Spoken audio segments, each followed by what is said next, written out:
Hello everyone, this is Crota giving you a shoutcast between SjoW and Elfi here in the Xel'Naga Caverns. SjoW spawning as the red Terran player on the south side of the map. Meanwhile, we have Elfi spawning as the blue Protoss player on the top right hand side of the map. Xel'Naga Caverns, only 2 spawning locations. You obviously know where your opponent is, and we'll see how this particular match opens up. There are a lot of different strategies for Terran versus Protoss that I've seen. Usually late game, Protoss with Storm having that amulet able to get out, and High Templars very quickly able to deploy anywhere to the field, having a strong advantage. However, Terran also making a very strong case for the early game, using those Marauders, Marines, siege tanks in order to deal a lot of damage, and then getting the necessary upgrades on Vikings in order to deal with Colossi, and then getting Ghost for EMP Shockwave. So we'll see how this particular game goes. I'm hoping for more of a macro game, as a lot of the games I've recently been casting have been rather short. So hopefully I will be able to cast some more games. This is a 5-game set, I believe. So we'll see how these games play out and who's gonna come out on top. So we now see Elfi moving out with 1 probe, perhaps gonna set up a gateway, and now should be moving out to do some scouting. Meanwhile, back over here, we see that SjoW set up a standard supply depot with this barracks.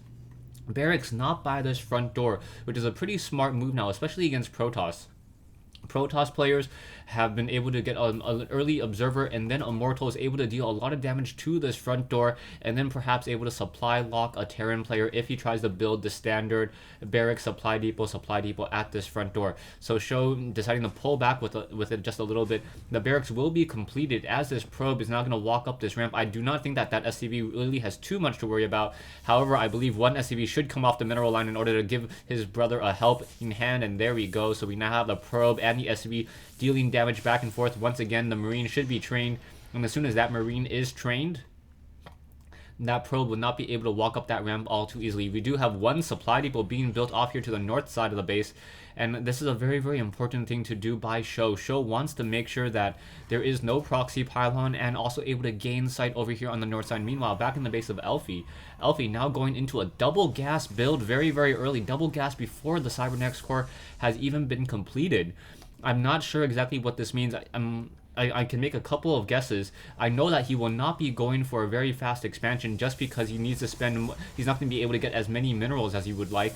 On top of that, it looks like he's probably going to go more for a tech advantage. And now, since he is chrono boosting that warp gate, he may be trying to go for Dark Templar. Dark Templar would be a very strong choice. However, he should not be chrono boosting that. What is going to be a second gateway now coming in, and it looks as though that second assimilator is up, but nothing is currently being mined from it. So that is a really bit of a strange move there. So it was double gas currently up, but that second assimilator currently empty, and now showing more of a 3-gate strategy. So this may be a zealot sentry push off of a 4-gate. Yeah, so yeah, this is going to be a very interesting zealot sentry push off of a 4-gate, and with this, I believe Elfi will be able to set up a nexus as well if he gets a lot of sentries, just because sentries do not cost that many minerals. We do see a decent amount of Marines now sitting over here on the low ground, and now SjoW opening up with the 1-1-1 build.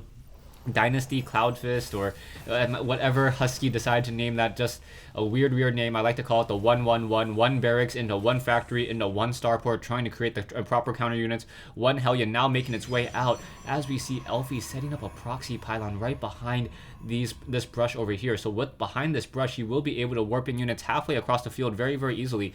This 1 Hellion now looking for proxy pylons, however, did not check that bottom location. Stalker now moving out to try to engage. Will it catch up? No.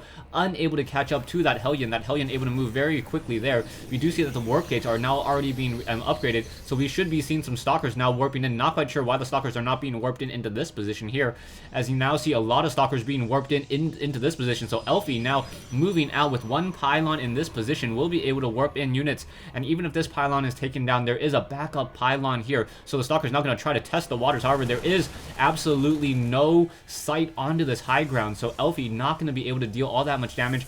However, with some zealots now, he will be able to perhaps try to soak up some of that damage, as now a bunker now being placed down. So a bunker now being placed down as these units now walk up that ramp down, trying to deal some damage. Down goes that SCV trying to build that bunker. Bunker most likely will get canceled. There we go. As now we have that siege tank trying to be built. We do have 1 Banshee in the air. That Banshee, however, may get shot down very quickly by Stalkers, who will actually walk faster. SCV's coming off the mineral line trying to engage, and will this aggression be very successful? Elfi building up another pylon in the base. Will it be able to warp in any additional units? More units now coming in over here. So more Zealots trying to warp in as well, trying to push out against more damage once again. And now there's a... I thought I saw a point defense drone, but no, we just have Banshees continuing to fight back and forth. Zealots trying to finish off, and it looks as though pulling the SCVs off the mineral line was the smart choice, enabling him to get just enough of a meat shield in order to deal damage here. We do see that SjoW now bringing in more and more SCVs, perhaps to repair this siege tank. And with this bunker now being completed or nearing completion, it should be able to hold on. No, that bunker, it takes 35 units of time. Zealots now trying to come out once again, trying to micro those Marines, trying to push it back. Will that siege tank get taken down? Down it goes. However, those stalkers are not a strong counter towards those Marines. No bonus damage there. So 2 Marines actually deal more damage than a stalker DPS wise against each other. And we do have 1 Banshee now up in the air as well, trying to add on that tech lab once again. We do see the medevac and a Viking now being trained. No tech lab, meaning that no additional higher tier units will be able to be trained. We do see stalkers over here, and now taking a look into the base of Elfi. Elfi currently now going into that robotics facility and a Twilight Council. He will be able to perhaps blink up onto that high ground as one Hellion now gets cleaned up in the center of the map there. So Elfi pushing off with very, very strong early aggression, and now SjoW opening up and perhaps playing a little bit too defensively. He is now getting 4 or 3 bunkers on this front door, mass Marines, getting some siege tanks and Vikings as well. So he is going into a very, very defensive posture at this stage in the game. Elfi, meanwhile, knows what exactly SjoW is doing. He knows that there is no expansion currently set up. However, he does not know if there is a build base right there, as now we have another bunker being placed down here and now finally being replaced by a supply depot. Not researching siege tech just quite yet. We do see the stalker blink now being researched, and that robotics facility has been completed. Back into the base of Elfi. Elfi should be able to warp in more and more stalkers in just a moment. Taking a look at the army combination, 500 for Elfi. Meanwhile, SjoW sitting on 1,000. So SjoW having a larger army, however, a little bit behind in the harvester count, but with the addition of that mule, will be able to mine out even more minerals. You can see SjoW currently just mining, I believe this is only 16, or this is 17 SCVs currently harvesting. So not quite maxed out mining, however, fairly efficient with 2 harvesters per mineral patch. We do see the command center now being built down by SjoW, so SjoW will be able to set up an expansion much more easily. SjoW now salvaging all those bunkers, and we see Vikings going into that ground mode. Ground mode Vikings for that higher DPS on the ground. It does not look like there's any too many air units, no void rays, so that Viking is able to deal a decent amount of damage when on the ground, able to deal 12 damage per shot. Not quite as effective as 2 Marines, but still. Vikings, a very, very potent unit once on the ground. Mass Stalkers, once again, moving out from Elfi. So Elfi now moving out with Mass Stalkers. 1 Banshee in the air, and the Banshee does see that there is that 1 pylon there. So he should try to clean that up in just a moment. Not quite sure what SjoW... Yeah, SjoW is just attack moving and saw that there was the pylon, but didn't do anything else. Another Banshee now moving out as well. As the Stalkers now return to base, perhaps the Stalkers were able to get sight of that Banshee and now want to return home and make sure that they have the proper defense. We have more pylons and now a robotics bay currently being built. Stalkers perhaps going to try to walk up that ramp and get some damage dealt. However, the Banshee will quickly come across this 1 Nexus, and it may be able to cancel the Nexus. No, not going to cancel the Nexus, as that 1 Banshee now very, very low on energy, down to 31, trying to build an Observer. No, an Immortal. Do not quite understand what that's about, as now there's 1 Banshee getting a lot of kills there. A quick blink and now trying to deal damage to that 1 Banshee. Banshee down to 30 hit points there. Will it be able to blink again? No, not able to blink once again, as SjoW may be able to get some damage dealt across this 1 Nexus over here, deciding not to. And now SjoW just retreating home with these 2 very low hit point and low energy Banshees.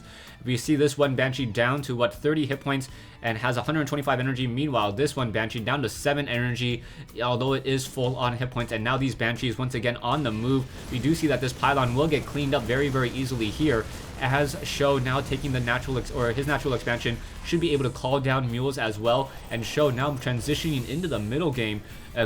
If he is able to keep on hold on to these siege tanks, Marines, and Banshee advantage, his army advantage, he may be able to pull this off even in a late game matchup between Terran versus Protoss. However, we now see Immortals coming in as well, and perhaps some Colossi. Yes, so 1 Colossus currently being built. Nexus is now up and running, and Probe should now be transferred over, as this main base is nearly mined out already. So now just using a skeleton crew mining out that location. 1 Hellion quickly getting taken down there. Hellion not able to outrun a Stalker with Blink, as now we have more and more of these Stalkers now trying to move in. Once again, will they be able to shoot down the Stalker? Yeah, sorry, shoot down that Hellion. Once again, it goes down, as these units now trying to move back. The siege tanks do not yet have siege tech, so that is going to be a little bit of a concern. Siege tanks without siege tech, they do have one additional range on top of those stalkers, so they will be able to deal damage more quickly than those stalkers, or deal damage first. However, siege tank has a range of 13, so you want to be able to start blasting away and get some early splash damage, and then have the Marines try to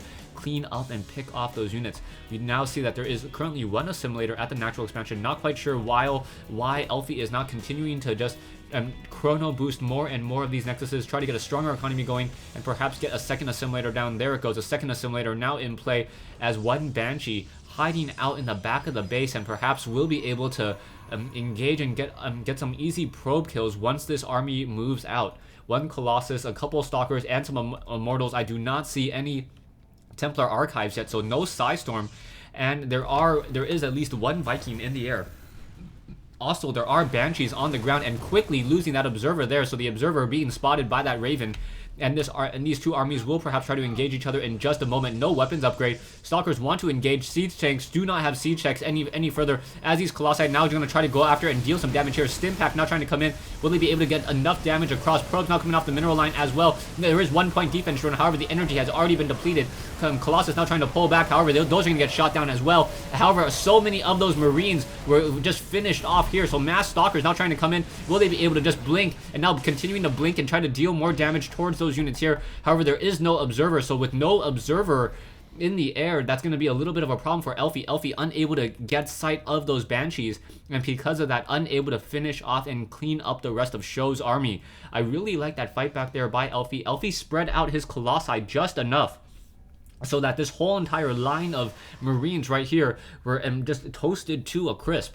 Normally, a lot of Protoss players, if you don't micro them well enough, they stand too close together, and although that is very strong against Marauders, which generally have more hit points, it is not as nearly as effective against Marines, as Marines get cleaned up by perhaps two extended thermal lance range attacks. So now we have 5 Stalkers now moving out. Army-wise, you can see that SjoW still has a very strong advantage in terms of the army compared to Elfi. Elfi only sitting at 1,000 mineral army, and also has the economic advantage. So economic advantage and army advantage both in line for SjoW, and I believe SjoW is going to be able to transition into the next part of this game very, very easily. If he takes down these destructible rocks, sets up a planetary fortress here, all he has to do is just get up to a 200 mineral army, and then rinse and repeat, throwing a very, very diverse group of units at his opponent. Elfi currently sitting on one base and now trying to get macro back up into this game, only down to...